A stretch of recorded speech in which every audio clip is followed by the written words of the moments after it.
In this video, I'm going to be going over the secret to shooting in NBA 2K24 My Team that's going to help you guys green more consistently, and what shot timing cue you guys should be using to help you guys green more consistently in the game. So it's very simple. The main thing you guys want to focus on is going to be going to your controller settings and then scrolling down to the shot timing visual cue. This is going to be the very early, late, and very late from last year, and we've now figured out what those represent from 2K23. So jump is going to be very early, and that's what I'm currently playing on, but I'll kind of give you guys suggestions depending how you like to play. So if you were very early last year and that's what you liked, then jump is going to be probably the shot timing visual cue you guys probably should go with. And this is the biggest thing I've been asked questions on, is which visual cue to use.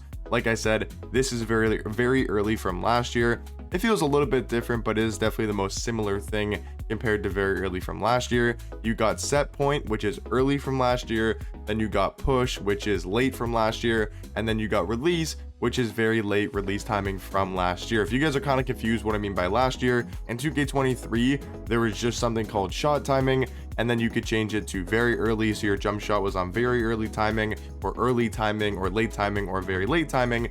This year there's not really a shot timing anymore, but it's pretty much the exact same thing. Like I said, I've been using jump to start out with.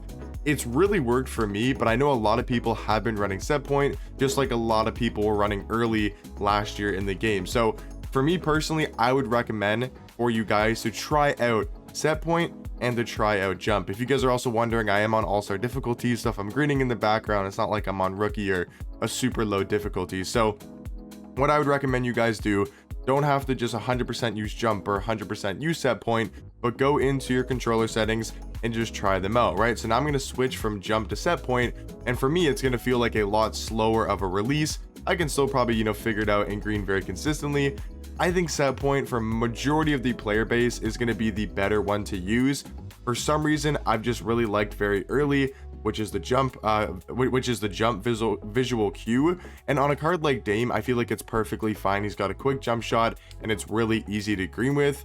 Now the problem is, if you go over to a card like Iguodala or Lamar Odom, those cards just don't have as fast of jump shots, and that's where I feel like the very early or the jump visual cue really comes into play. I mean, even on set point it's still a decently fast jump shot. I just find you have to hold down for a little bit longer, which sometimes could be a little bit harder to get the jump shot off. So set point and jump is the two I'd recommend flipping between and seeing which ones you guys like. That's the secret to shooting. If you guys want to know how to shoot in NBA 2K24, you want to be using the visual cue of set point or jump is the biggest thing. The next biggest thing is turning off your shot meter. Now I know that could be pretty hard for a lot of people that still use the meter, but trust me guys, there is a 20% boosted green window odds, whatever you want to call it. I think it's a boosted green window.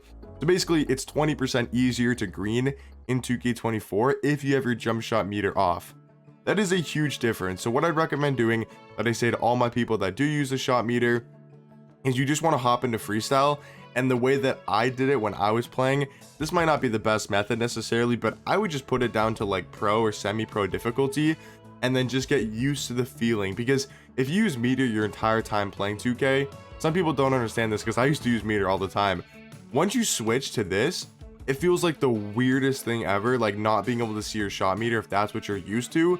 So what I would personally recommend, I would put it to like semi-pro or pro. Yes, you're going to green all your shots, or you'll probably make a lot of whites, but it's not about that. It's just about getting the release timing down and seeing, getting the feeling that you're greening, I feel like really helps you think, okay, yeah, I'm making my shots, this isn't that bad. So that's what I did personally, is put it on semi-pro or pro just to start off with. And then once you get kind of used to the feeling of not having that shot meter, that's when I go back in, switch it to all-star. You should feel a little bit more comfortable and confident, with that shot meter off.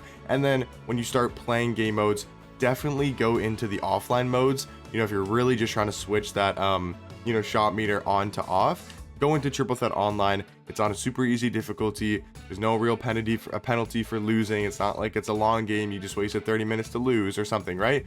It's very quick, and it's going to be a lot easier for you to get used to that no jump shot meter. So for me, the two biggest things is turning off the shot meter, and then well, number one, it's the shot time cue. 100%, you want to make sure you have it on jump or set point. If you like the slower shot timing cues or release timings from last year, like I said, push is late, and release is very late. I just don't see why you would use release, because I don't know why you'd use a very late release timing. It's just so slow to get any jump shot off.